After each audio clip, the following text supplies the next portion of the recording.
सो दोस्तों, चाहे आप आईबीपीएस की तैयारी कर रहे हैं, चाहे आप एसबीआई की तैयारी कर रहे हैं, या फिर आप आरआरबी की तैयारी कर रहे हैं, इन सभी बैंकिंग एग्जामिनेशन में अगर एक ऐसा ऑर्गेनाइजेशन है जिसके सवाल हमसे हमेशा पूछे जाते हैं, वो है reserve bank of India. Specifically अगर आप पीओ एग्जामिनेशन की तैयारी कर रहे हैं, चाहे एसबीआई पीओ चाहे आईबीपीएस पीओ, आरबीआई कोई भी इनिशिएटिव लेता है उस पर सवाल हमसे पूछा ही जाता है।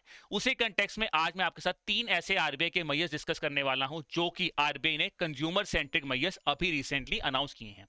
पहला है दोस्तों जनधन योजना को लेके, जहां पे जनधन योजना की केवाईसी जो है उसको दोबारा क्या बोला है, बिकॉज जनधन योजना के 10 साल पूरे हुए हैं। अब हुआ क्या दोस्तों, काफी अकाउंट होल्डर्स ऐसे हैं जिनकी के केवाईसी जो थी वो अपडेट नहीं हुई थी।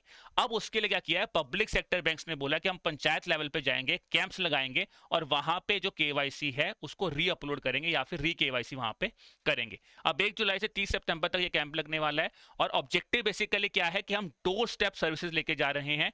लोगों को बैंक नहीं लेके आ रहे, बैंक लोगों के पास जा रहा है, डोर स्टेप सर्विस।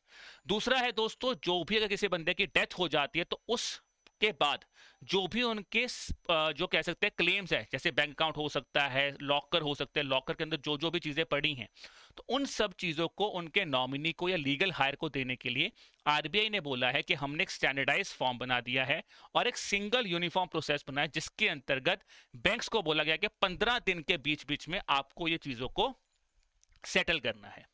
तीसरा पॉइंट है दोस्तों, वो आता है रिटेल डायरेक्ट स्कीम के अंतर्गत अगर आप ट्रेजरी बिल्स में इन्वेस्टमेंट करना चाहते हैं तो आप उस चीज को सिस्टमैटिक इन्वेस्टमेंट प्लान के थ्रू भी कर सकते हैं, जिसको बोलते हैं सिप के थ्रू। अब सिप एक टर्म है जो जनरली म्यूचुअल फंड्स में बहुत यूज होती है। मतलब क्या होता है दोस्तों कि आपने क्या इकट्ठा पैसा नहीं दिया, आपने ना जैसे आरडी में होता है ना, आपने अमाउंट फिक्स कर लिया कि इतना इतना अमाउंट फिक्स होगा, इतना इतना अमाउंट मेरे अकाउंट से काट लीजिए। वैसे ही यहाँ पे है कि आपने एक डिफाइंड अमाउंट कर लिया कि इतना अमाउंट मेरा ट्रेजरी बिल्स में आप इन्वेस्ट कर दीजिए। अब ये हुआ किसके अंतर्गत, रिटेल डायरेक्ट स्कीम के अंदर। अब आता है कि ट्रेजरी बिल्स क्या होते हैं जी। ट्रेजरी बिल्स एक शॉर्ट टर्म लोन्स होते हैं जो कि गवर्नमेंट बैक्ड होते हैं और लो रिस्क होते हैं, बिकॉज सरकार के द्वारा है तो यहाँ पे रिस्क भी कम होता है। तो ये थे दोस्तों 3 इंपॉर्टेंट मैयर्स जो कि आरबीआई ने रिसेंट लिए हैं, कंज्यूमर सेंट्रिक मैयर्स। उम्मीद कर रहा हूँ ये वीडियो आपको बढ़िया लगा होगा। अगर बढ़िया लगा है दोस्तों तो आप और जानकारी लेने के लिए ठीक है हमारे एडोटैप बैंकिंग चैनल के साथ जुड़ सकते हैं।